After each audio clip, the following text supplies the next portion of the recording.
Hello friends, welcome to EPG Pathshala. Today we'll learn about Human Development Index in India. I am Dr. Diksha Bajpai Tiwari from Department of Geography, Dayal Singh College, University of Delhi. We'll be learning about the Human Development Index today. The learning objectives are to understand the concept of human development, the approach associated, the relevance of human development, to understand the concept of Human Development Index, to also understand the relevance of the various components that constitute Human Development Index. We will know about Human Development of Index of India and of the various states. We will understand how HDI has changed over a period of time. Human development is the process of enlarging people's choices. The ethos of planning in India has always been people-centric. However, introduction of the human development approach and the paradigm in the planning mechanism ensured that the focus of human development in the growth process. As the country was opening up its economy in the 1990s, this central position was essential for policy planners to continue focusing on people who may be excluded from the market-oriented growth. Additionally, it is extremely essential to incorporate human development into the planning processes, the mechanisms, and the paradigm, so that people can be empowered to hold their governments to account and governments can be encouraged to be responsive to the needs of the people. This was stated to be the goal in the United Nations Development Programme in the year 2010. Thus, in 1990s, UNDP gave a call for a broad approach to improving human well-being that would cover all aspects of human life for all people in both high-income and developing countries, both now and in the future. It went far beyond narrowly defined economic development to care for the full flourishing of all human choices essential for improving the quality of life. For a large country like India, the utility of study of human development is enhanced once the exercise is attempted at the state level. Apart from the diversity, an important reason for establishing a benchmark and subsequent follow-up on different aspects of human welfare at the state level is due to the dominant role played by the states in social sectors in the country. Human development approach for decades, countries' levels of welfare were measured in terms of economic growth and measured through GDP or an increase in per capita GDP. While this approach has the advantage of being straightforward and easy to use, the failure of economic growth to improve the well-being of a significant proportion of population in many countries has underscored the need for a more encompassing measure that also captures human development. Please understand that people are at the center of development. The concept of human development emerged in the late 1980s based on the conceptual foundation provided by Dr. Amartya Sen and Dr. Mahbubul Haq. The human development approach puts people at the center of development agenda, where economic growth and wealth are considered means to development, not an end by itself.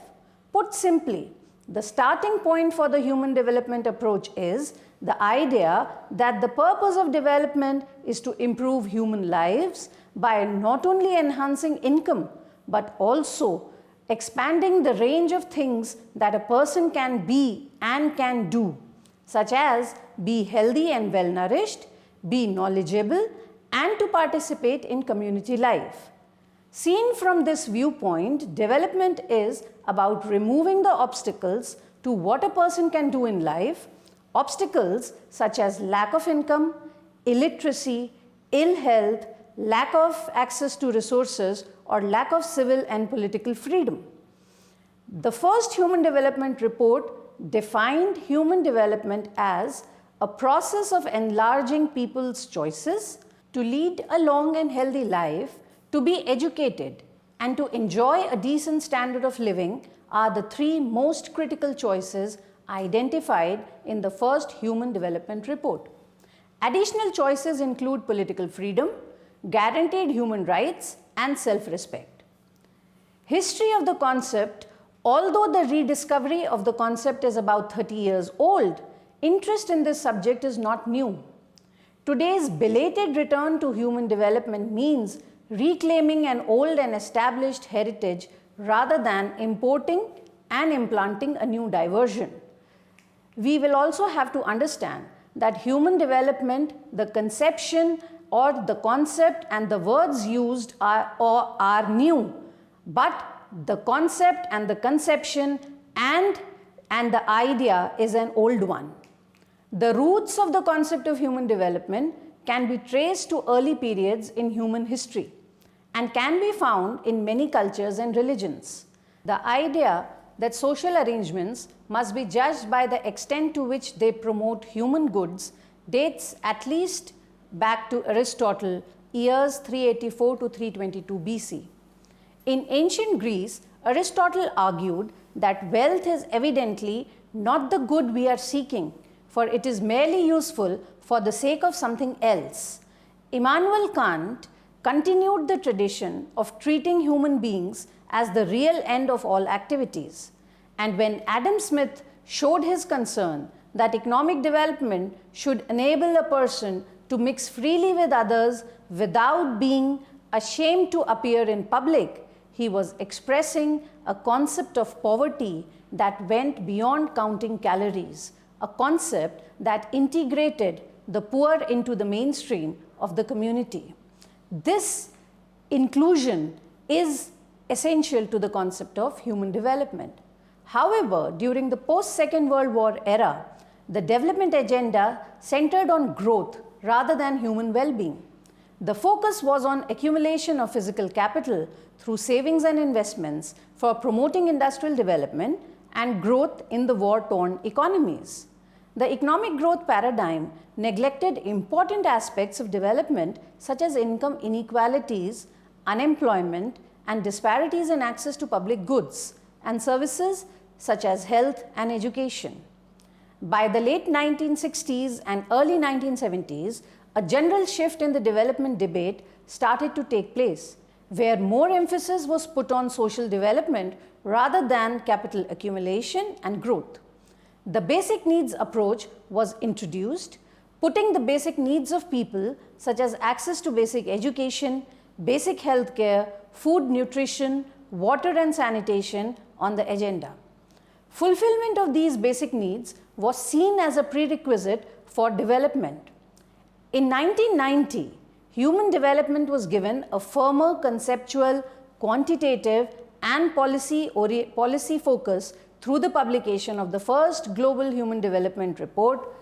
Human development combined the capabilities and basic needs approach, which a greater emphasis on the ability of human beings to lead the lives that they aspire to and the enhancement of the substantive choices that they have. The human development framework is anchored in the idea that while economic prosperity may help people lead freer and more fulfilling lives, education and health, among other factors, influence the quality of people's freedoms. Human development helps people to lead more healthy, lengthy, and a knowledgeable life. Human Development Index. The first Human Development Report in 1990 introduced a new way of measuring development by combining indicators of life expectancy, educational attainment, and income into a composite human development index called the HDI. The components are measured by 4 variables, the first one being GDP per capita measured in terms of US dollars, literacy rates in percentage, combined gross enrollment ratio, and life expectancy at birth. The composite index results in a figure between 0 and 1, of which 1 indicates high level of human development and 0 being no level of human development.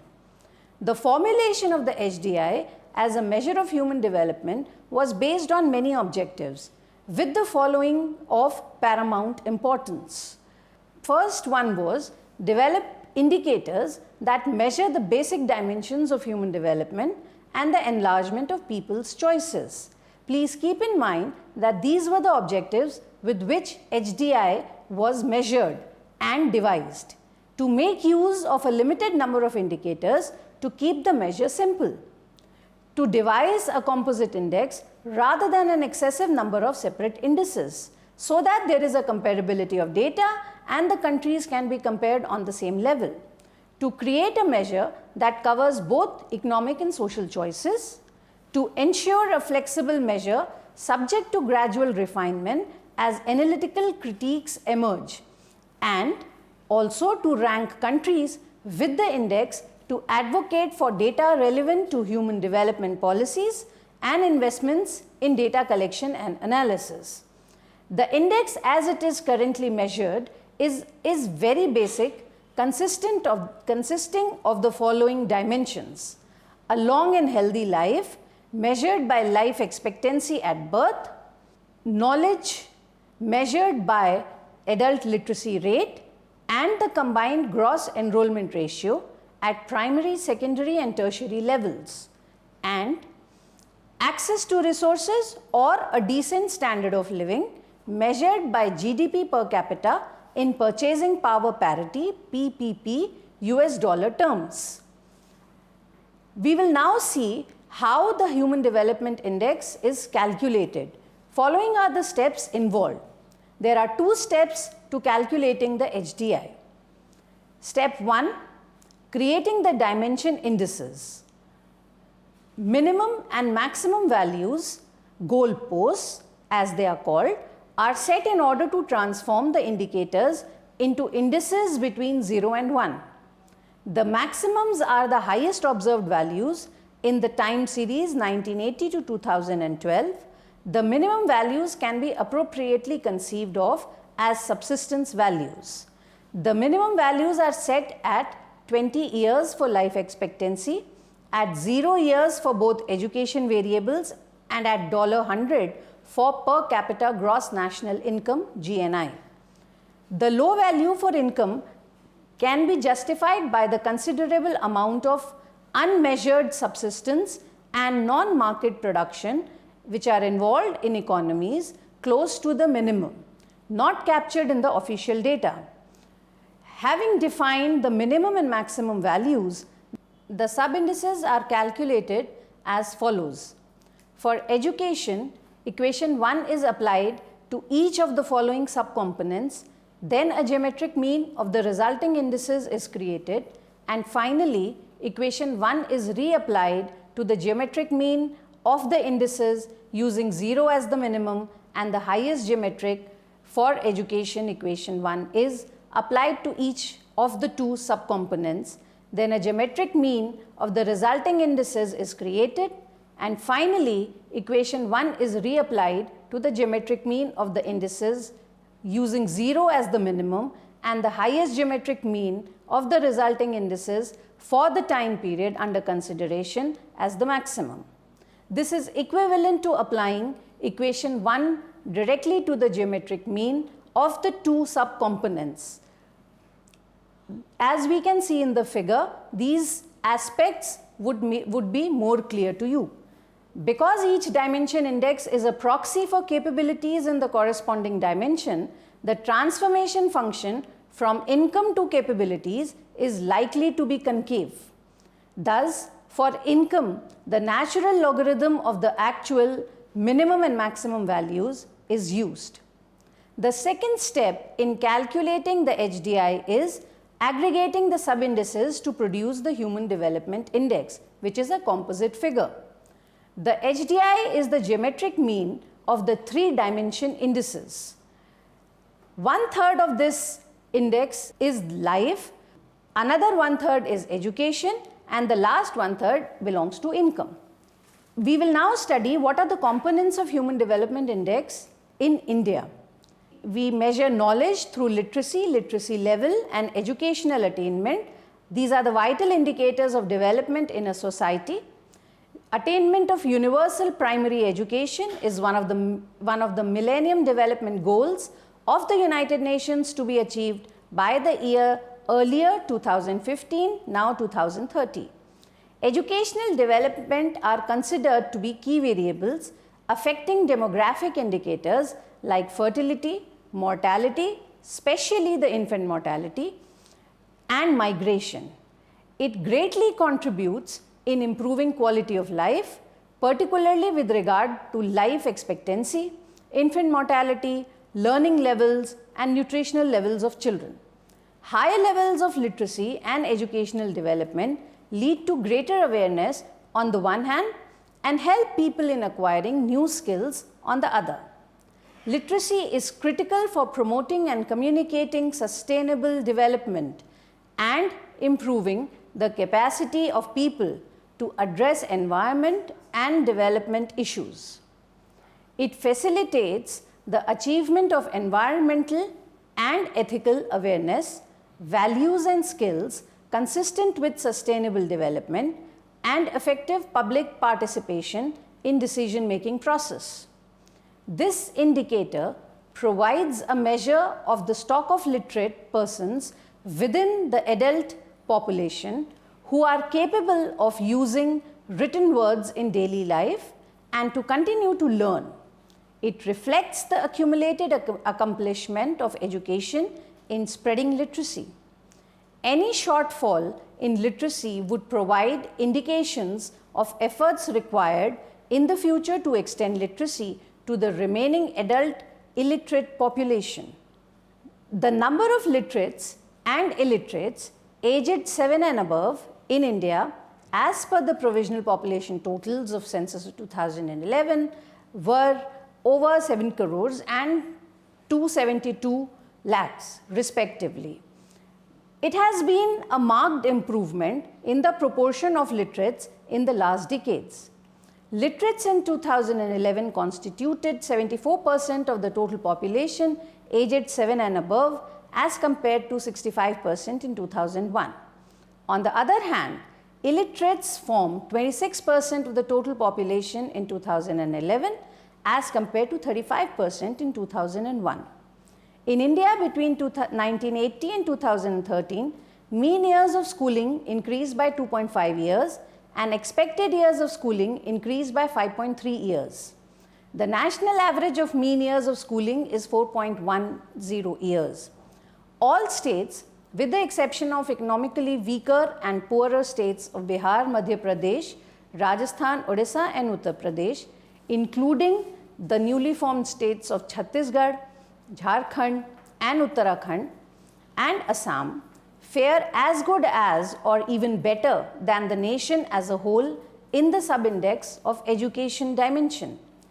Kerala performs exceptionally well with a figure of 6.19 years.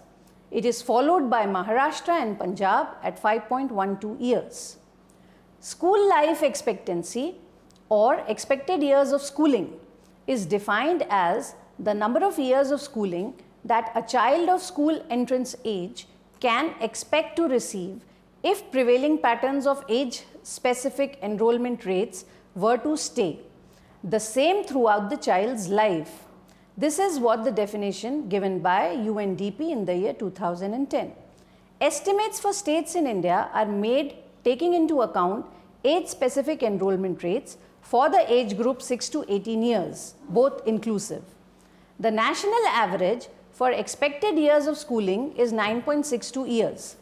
Kerala again leads the pack with 11.33 years expected years of schooling.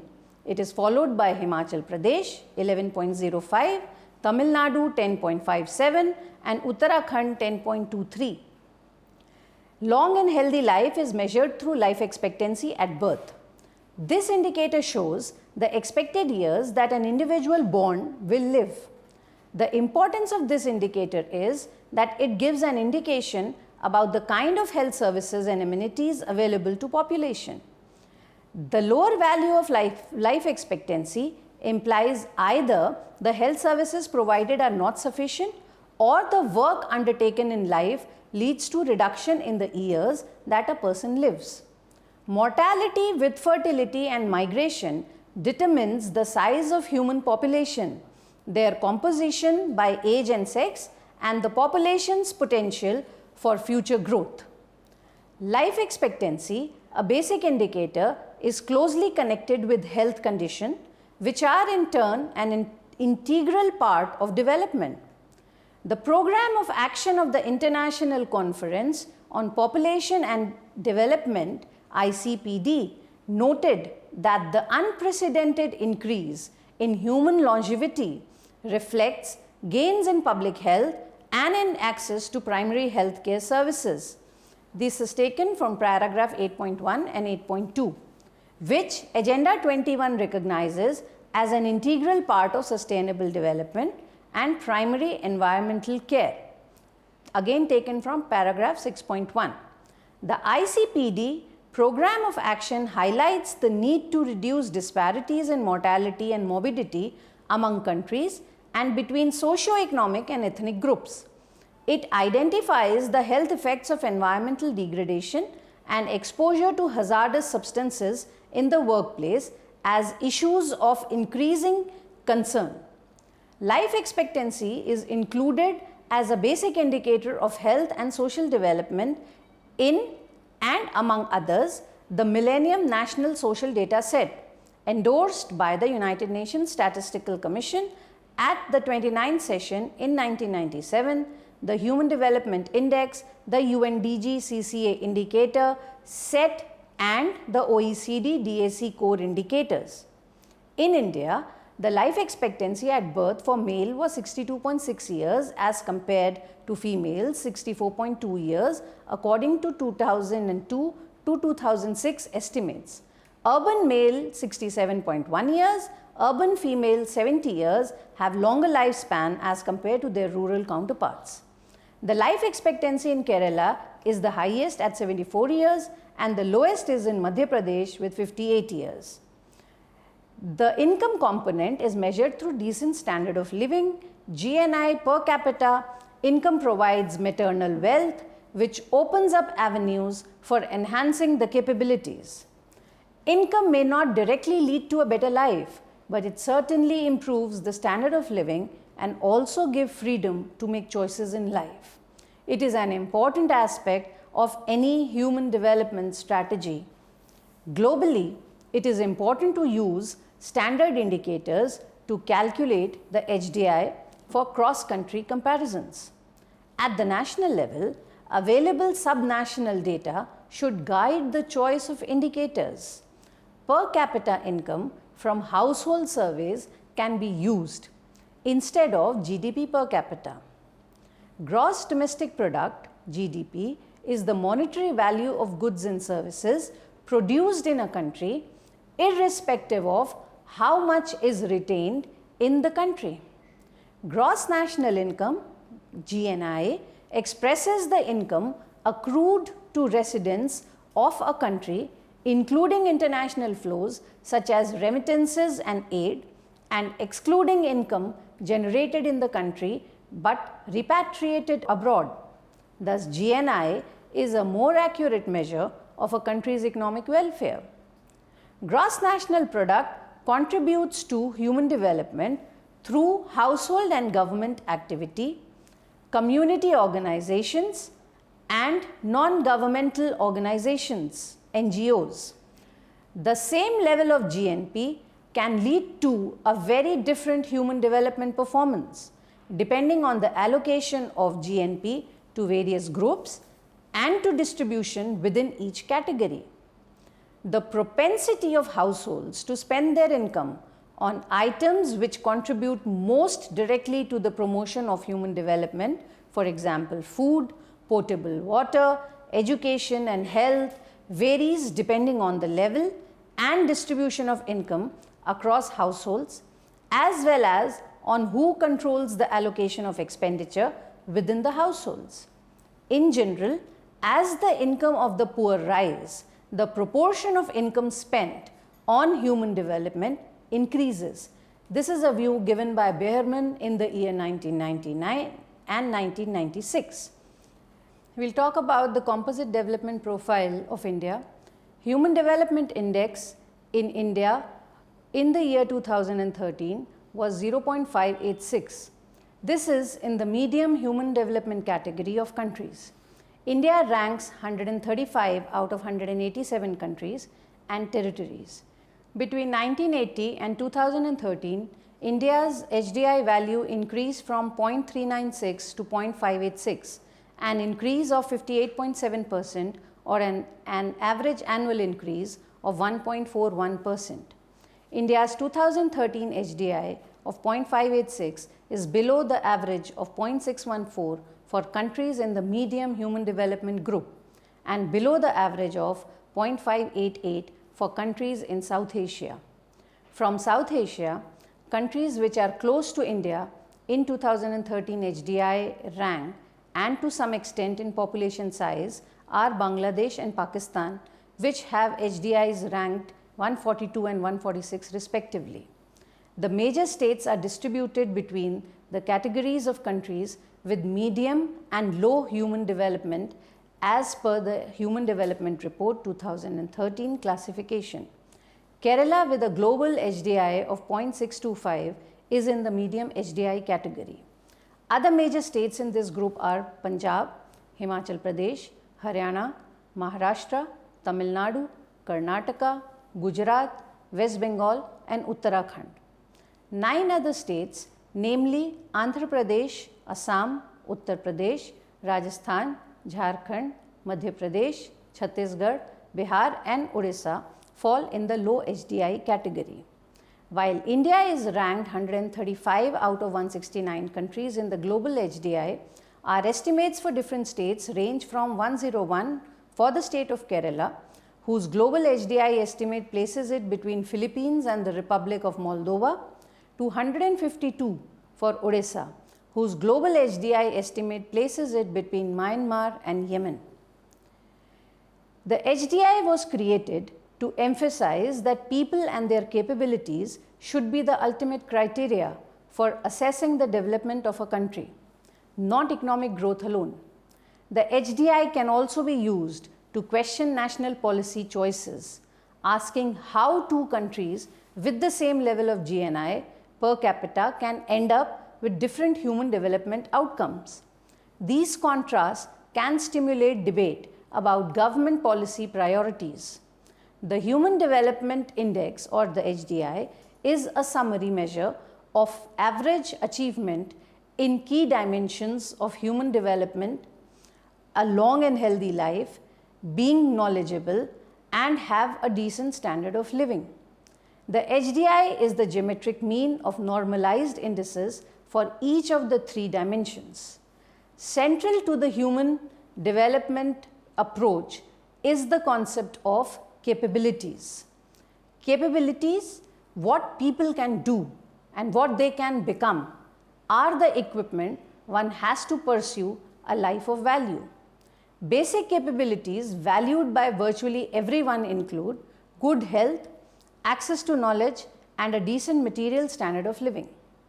Other capabilities central to a fulfilling life could include the ability to participate in the decisions that affect one's life, to have control over one's living environment, to enjoy freedom from violence, to have societal respect, and to relax and have fun.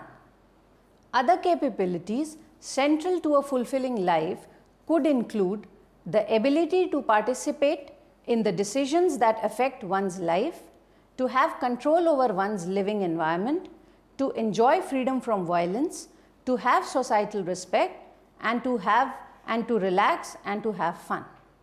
Thank you.